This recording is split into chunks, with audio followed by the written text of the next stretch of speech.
എല്ലാവർക്കും നമസ്കാരം. കിഷ്കിന്ത കാണ്ടെന്ന് പറഞ്ഞ സിനിമ കണ്ടു. അപ്പോൾ സിനിമയുടെ എൻവയോൺമെൻറ്റുമായി ബന്ധപ്പെട്ടൊരു സ്ഥലത്ത് നിന്ന് വീഡിയോ എടുക്കാൻ വേണ്ടി വന്നതല്ല, നാട്ടിലേക്ക് വന്നതാണ് ഓണായിട്ട്. അപ്പോൾ സ്റ്റുഡിയോ സെറ്റപ്പിൽ അത് കാരണം കിട്ടിയൊരു പറമ്പിൽ വെച്ച് വീഡിയോ എടുക്കുകയാണ്. നമുക്ക് പരിചയമുള്ള സ്ഥലത്ത് തന്നെ. അപ്പോൾ സിനിമയെ പറ്റി പറഞ്ഞു കഴിഞ്ഞാൽ ഈ വർഷത്തെ വൺ ഓഫ് ദ കിഡിലൻ തിയേറ്റർ എക്സ്പീരിയൻസ് എന്ന സിനിമയാണ് ഇത്. ഈ സിനിമ കാണുമ്പോൾ ചിലപ്പോൾ നമുക്ക് അങ്ങനെ തോന്നില്ല, പക്ഷേ ഇതിൻ്റെ ടെക്നിക്കൽ സൈഡ്സും ഇതിൻ്റെ സ്ക്രിപ്റ്റൊക്കെ നമുക്ക് തരുന്ന അനുഭവം എന്ന് പറഞ്ഞാൽ അന്യായം. ഞാൻ ഹൈലി റെക്കമെൻഡ് ചെയ്യുന്ന പടമാണ്. ഈ സിനിമയെ പറ്റി അധികം നേരം സംസാരിക്കാൻ ഉദ്ദേശിച്ചിട്ടില്ല, കാരണം എന്തെങ്കിലും കൂടുതൽ പറഞ്ഞു പോയി കഴിഞ്ഞാൽ സ്പോയിലറാവും. കാണുന്നവരുടെ ഒരു ഇത് നഷ്ടപ്പെടും, ആ ക്യൂരിയോസിറ്റി നഷ്ടപ്പെടുന്നുള്ളതുകൊണ്ട് അധികം സംസാരിക്കണില്ല.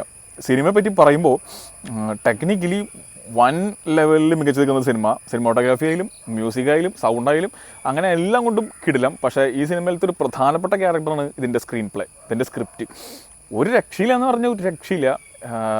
ഇത് നമ്മൾക്കൊരു സ്ലോ ബേണർ സിനിമ എന്നൊക്കെ പറയില്ലേ, അതായത് പതുക്കെ ഇങ്ങനെ നമ്മളുടെ ഉള്ളിലേക്ക് ഇങ്ങനെ അരിച്ച് കയറി ഏറ്റവും അവസാനം ഒരു കിടിലൻ ഇമോഷണൽ ഹൈ തരുന്ന അങ്ങനത്തെ ഒരു സിനിമയാണ്. നമുക്ക് ഒരിക്കലും ഇതിലെന്താ വരാൻ പോകണമെന്നുള്ള കാര്യം നമുക്ക് ചിന്തിക്കാൻ പറ്റില്ല. ചിന്തിച്ച് വെച്ചാൽ തന്നെ അതല്ല വേറെ പലതായിരിക്കും വരിക എന്നുള്ള ഇതിൽ എഴുതി വെച്ചിരിക്കുന്ന ഒരു സിനിമയാണ്. ഒരു പുതുമുഖ സംവിധായകൻ ക്രാഫ്റ്റ് ചെയ്ത സിനിമയാണെന്നും കൂടി പറയില്ല, അങ്ങനത്തെ ഒരു പടം. അപ്പോൾ എല്ലാവരും തിയേറ്ററിൽ തന്നെ പോയി കാണണം. ഇതിൽ എടുത്തു പറയേണ്ട കുറച്ച് പെർഫോമൻസുകളുണ്ട്. വളരെ സ്ക്രീൻ ടൈം കുറവാണെങ്കിൽ പോലും ജഗദീഷ് എന്ന് പറയുന്ന നടൻ്റെ മറ്റൊരു വ്യത്യസ്തമായ വേഷ സിനിമയിലുണ്ട്. പക്ഷേ എടുത്തു പറയേണ്ട ഏറ്റവും മികച്ച രണ്ടുപേര് എന്ന് പറയുന്നത് ആസിഫ് അലിയും വിജയരാഘവനാണ്. ആസിഫ് അലി തൻ്റെ ഒരു ഇമോഷണൽ കോംപ്ലക്സിറ്റിയൊക്കെ പോർട്രേ ചെയ്യണത് റീസെൻ്റ്ലി വളരെ ഭംഗിയായിട്ടാണ്. ഈ സിനിമയിൽ അങ്ങേർക്ക് ആസ് എ പെർഫോമർ അഭിനയിച്ച് കാണിക്കാൻ പറ്റിയ കുറച്ച് സീനുകളുണ്ട്, വളരെ ബ്രില്യൻ്റായിട്ട് ചെയ്തിട്ടുണ്ട്. പക്ഷേ സ്റ്റാർ എന്ന് പറയുന്നത് വിജയരാഘവനാണ്.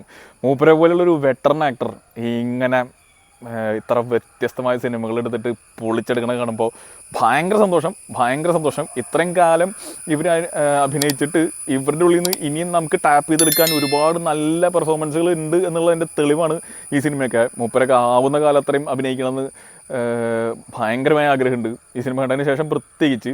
പിന്നെ എടുത്തു പറയേണ്ട മറ്റൊരു കാര്യം എന്ന് പറയുന്നത് സിനിമയിൽ സംഗീതം, സ്കോർ യൂസ് ചെയ്തിരിക്കുന്ന രീതിയാണ്. എങ്ങനെ ഒരു സിനിമയിൽ സ്കോർ യൂസ് ചെയ്യണം എന്നുള്ളതിൻ്റെ ഏറ്റവും മികച്ച ഉദാഹരണമാണിത്. അതായത് ഓർക്കസ്ട്ര പോലെ എപ്പോഴും പിന്നിൽ കിടന്ന് കളിക്കുന്ന മ്യൂസിക്കൊന്നുമല്ല, കൊടുക്കേണ്ടടുത്ത് കൃത്യമായ രീതിയിൽ കൊടുത്ത്, അതായത് സ്കോറിന് നമ്മുടെ ഉള്ളിലെ ഇമോഷൻസിനെ എങ്ങനെ പുറത്തു കൊണ്ടുവരാം, എങ്ങനെ അതിനെ എലിവേറ്റ് ചെയ്യുക എന്നുള്ളതിൻ്റെയൊക്കെ ഭയങ്കരമായ ഒരു എക്സാമ്പിൾ സെറ്റ് ചെയ്യുന്ന സിനിമയാണ് കിഷ്കിന്ത കാണ്ഡം. അങ്ങനെ എല്ലാം കൊണ്ടും ഒരു വൻ തിയേറ്റർ എക്സ്പീരിയൻസ് എന്ന സിനിമ എല്ലാവരും ഇത് തിയേറ്ററിൽ പോയി കാണണം എന്നാണ് ഞാൻ പറയുള്ളൂ. കാരണം നമുക്ക് അത്രയും കോൺസെൻട്രേറ്റ് ചെയ്ത് കണ്ട സിനിമയാണ്. ഇതിലൊരു അനാവശ്യമായിട്ടൊരു ഫ്രെയിം പോലും ഇല്ല. ഒരു ഫ്രെയിമിൽ അലസമായിട്ട് നമ്മൾ കാണുന്ന സാധനങ്ങൾക്ക് പോലും പിന്നീടൊരു എക്സ്പ്ലനേഷൻ ഉണ്ട്. So brilliantly crafted movie. ഇതിനെക്കുറിച്ച് കൂടുതൽ ആൾക്കാർ സംസാരിക്കും OTT വന്നതിന് ശേഷം. നന്നായിട്ട് ഇതിനെടുത്ത് മുറിച്ച് ഡൈസെക്റ്റ് ചെയ്ത് ഒരുപാട് കാര്യങ്ങൾ ബ്രില്യൻസുകളൊക്കെ കണ്ടുപിടിക്കാൻ പോകുന്നൊരു സിനിമയാണ്. ഇപ്പോൾ ഞാൻ സംസാരിച്ചുകൊണ്ടിരിക്കുമ്പോൾ തന്നെ ഈ സിനിമയിലത്തെ പല ആസ്പെക്റ്റുകളും പല ലെയറുകളും പല ക്യാരക്ടറുകളും സിനിമയിൽ എന്തുകൊണ്ട് എന്തൊക്കെ ചെയ്തു എന്തൊക്കെ പറഞ്ഞു എന്നുള്ള കാര്യങ്ങൾ ഇങ്ങനെ തെളിഞ്ഞ് വരുന്ന ഒരു ടൈപ്പ് ഓഫ് എഴുത്താണ്. അങ്ങനത്തെ സിനിമകൾ ഭയങ്കര ഇഷ്ടമാണ് എനിക്ക്.